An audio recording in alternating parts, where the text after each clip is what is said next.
My name is Isabelle Monroe, and I'm currently sitting in the back seat of a rented SUV, pretending that my mother's words don't sting as much as they do. Sweetheart, she says, twisting around from the passenger seat.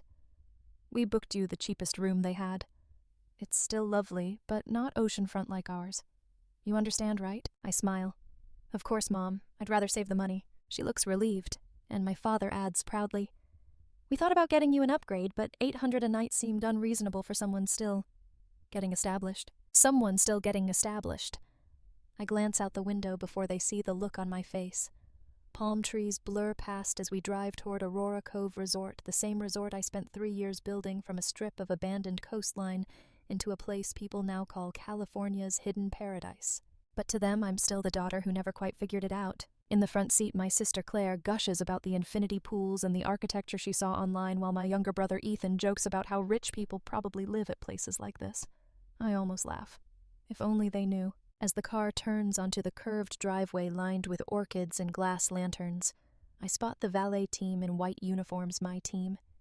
Every corner, every detail, every smile out there carries my name hidden in the brand logo they've never noticed. My heart beats faster, not from pride, but from the quiet fear of what happens when truth collides with love. Mom's voice cuts through my thoughts.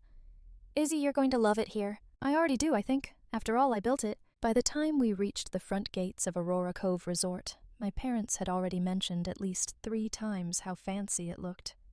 The car rolled through palm-lined curves and up toward the grand circular driveway.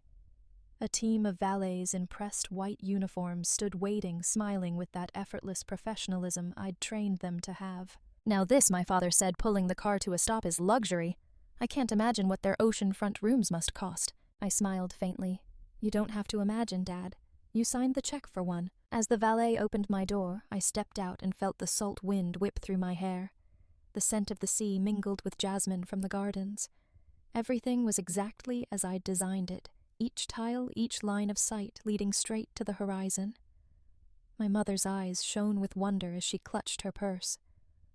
I've never stayed anywhere this beautiful, she whispered. You deserve it, my sister Claire said, looping her arm through Mom's. 30 years married, Dad outdid himself this time.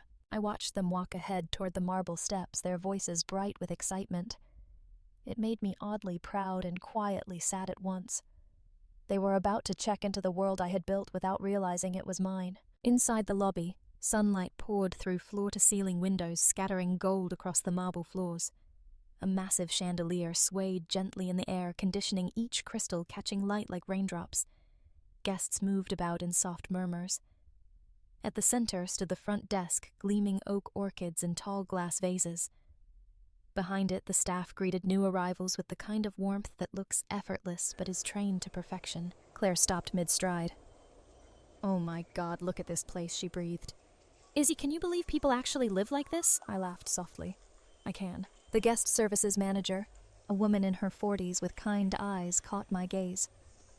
Recognition flickered in her expression, followed by a professional smile and a discreet nod. My chest tightened. I gave her the smallest shake of my head. She understood. Good afternoon, she said to my father. Welcome to Aurora Cove. May I have your name, please? Monroe Party, he said proudly.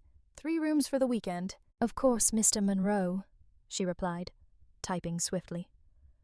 I have your oceanfront suite ready, your daughter Claire and her husband in the garden view, and...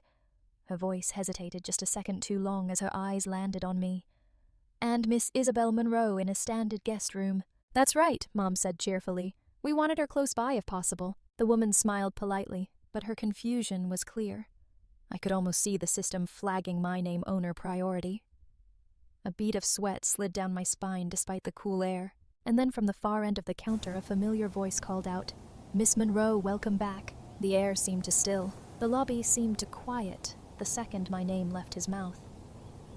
Miss Monroe, welcome back, Daniel said, stepping out from the office with that confident warmth that made him the state's best GM. To my family, though, his tone sounded like a puzzle. Mom frowned. I'm sorry, have we met? Daniel hesitated, smile faltering. My apologies. Must have mistaken you for someone else. He looked at me, sensing my silent plea to stop, but it was too late. Welcome back, my sister repeated. Izzy, what's he talking about? Just a mix-up, I said lightly, studying the flower arrangement. Probably someone with the same name. Daniel cleared his throat. Sarah, could you confirm Miss Monroe's? The guest manager froze. The words, owner priority, flashed in gold beside my name. Her eyes darted to Daniel, then to my parents. Silence expanded. Owner priority? Dad asked. What does that mean? Sarah blurted. It's reserved for the resort's owner, sir. Time stopped. My mother stared. My brother's jaw dropped. Daniel quickly stepped in. Miss Monroe is indeed our owner. She founded Aurora Haven Group, which manages this property. Dad's voice was soft but sharp. You own this place? I met his eyes. Yes. No one spoke. Then Claire let out a shaky laugh. You're joking, right? I wish I were. Dad sat heavily. All this time we thought that I was struggling, I said quietly. I know. Daniel stepped closer, kind but firm. Perhaps we should continue this upstairs. The presidential suite is ready. Mom blinked. We booked the garden room. Not anymore, he said with a smile. I gave him a grateful nod, then turned to my family. Let's go upstairs. I'll explain everything. We rode the elevator in silence. The brass doors reflected our uneasy faces, Mom's confusion, Claire's disbelief, Dad's quiet storm. I'd taken this ride countless times, but never had the air felt so tight. The suite opened to light and ocean air. Mom gasped. Dad went straight to the table, hands clasped. Start talking, Izzy, he said, voice calm but heavy. 6 years ago, I bought a run-down bed and breakfast in Sonoma, I began. I was working for a hotel chain, low pay, long hours, but I learned everything. I saved, took a small business loan, rebuilt it. When it turned a profit, I bought another and another. That's how Aurora Haven began. Claire stared. You did all that alone, with help, yes, but no family money. Mom's eyes glistened. And you never told us I wanted to build something that was mine, I said softly. Not because of who you are, but who I am. Dad rubbed his temples. You didn't need to prove that. I wasn't proving it to you, I whispered. To myself. Silence, except for the sound of waves. For a moment, we weren't family, just people trying to understand each other.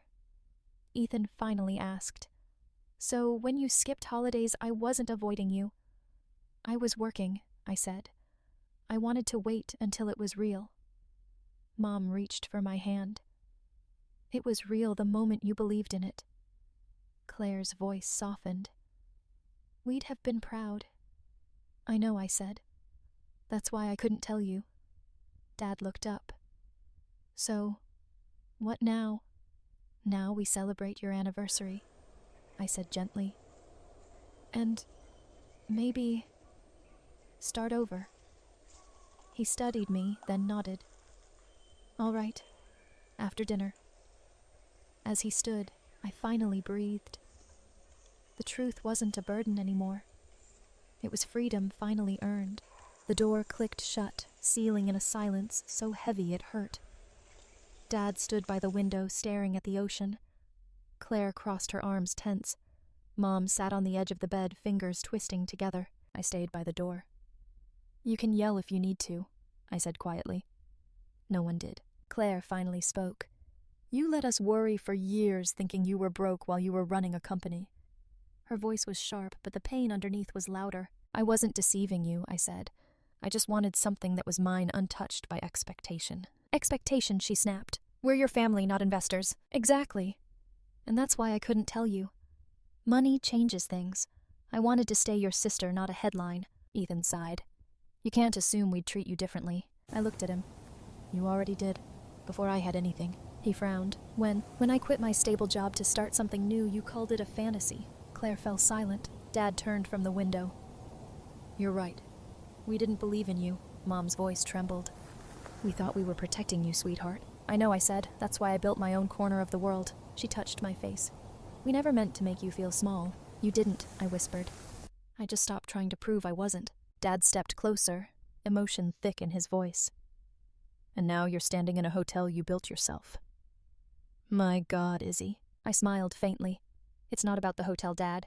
It's about finally being seen. Claire's shoulders softened. You could have told us sooner. I wasn't ready for you to see all of me, I said.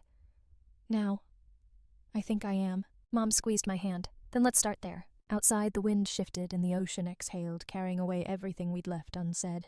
Dinner felt different that night. The same family I'd shared meals with now sat across from me in a restaurant I'd designed every detail, light-scent silverware my creation. Yet I'd never felt more exposed. No one spoke until Dad raised his glass. "To 30 years, he said. To your mother, and to our daughter who apparently owns this place." Laughter eased the tension. Claire shook her head. "You could have given us a discount." Ethan grinned. "Or a staff badge." The laughter felt real, something I hadn't felt in years. Then Dad turned serious. "Izzy, I owe you an apology. When you said you wanted to start your own business, I thought you were throwing your life away." "You weren't wrong," I said. "I was naive, but you have to be to build something new." He nodded. "You didn't need our approval, but you deserved our faith. I'm sorry." Mom squeezed my hand. "We're proud of you not for the success, but for your courage. You built something beautiful without losing yourself." The words hit deep. I hadn't realized how much I needed to hear them. Claire smiled faintly. "Maybe success isn't about safety, it's about doing what scares you." Ethan lifted his glass. "To the brave one." I smiled. "To all of us." When the sea bass arrived, I finally tasted it. Outside, the ocean stretched dark and endless, but peaceful. Conversation flowed again, stories, laughter, the easy rhythm of family finding its way back. As dessert came, Dad looked around and said, "Best anniversary we've ever had." I laughed. "You're the guests of honor." He winked. "No, Izzy, you are." And for once I let myself believe him. I woke before sunrise. The suite was quiet, the air cool with sea salt and linen. On the balcony, coffee in hand, I watched the resort wake staff by the pool gardeners trimming hedges, guests drifting toward breakfast. Every detail was mine, yet it finally felt new. Daniel joined me, coffee steaming. Couldn't sleep too much on my mind. They took it better than I expected. So did I. He studied me. "You've built an empire, Izzy. Why do you still look like you're waiting for permission to enjoy it?" "Maybe because I kept it hidden so long," I said. Success felt safer in silence, but lonelier too. And now it's real. I watched the sunrise turn the water gold. "For once I'm not living two lives. That's worth more than profit," he said, smiling. Below my family appeared Mom taking photos, Dad waving at staff, Claire laughing with Ethan. They looked lighter. So did I. "I want to start a scholarship," I told Daniel, "for students who remind me of where I began. In your family's name, in all of ours." He nodded. "That's a good legacy." That evening at dinner, I raised my glass. "To truth, the kind that takes years to speak but changes everything." Dad smiled. "To the daughter who proved success is about becoming someone worth believing in," Mom added, "and to family. Because love isn't what we own, it's what we share." The glasses clinked softly against the hum of the sea. Later, alone on the balcony, I looked out at the glowing coast. For years, I'd built my life in silence, but now the truth had made it shine. I wasn't hiding behind success anymore. I was standing in it. That night, after everyone slept, I stood alone on the balcony. The Pacific stretched endlessly, waves folding like steady breaths. Lights from the restaurant shimmered below, and for once, I didn't feel like an outsider in my own story. The truth had been messy and painful, but it built a bridge I hadn't known we still needed. I thought of the sleepless nights, the fear, the silence I'd worn as armor. I'd built hotels and an image, but what I really wanted was simple to be understood without explaining. When my parents learned the truth, I expected judgment. Instead, I found recognition, quiet, healing real. The wind carried the scent of salt and rain, and somewhere below, I heard my mother's soft laugh. It made me smile. Dad's words echoed. Success isn't about proving anything. It's about becoming someone worth believing in. I'd chased approval for years, forgetting how belonging feels. I looked down at the resort, my creation glowing under the moonlight. It wasn't the empire that mattered anymore. It was the peace that followed honesty. The hardest thing to build isn't a business. It's truth. It costs pride and time, but gives everything back. In the glass door, my reflection met my eyes, no longer hiding, no longer apologizing. "They said I wasn't ready for the real world," I whispered.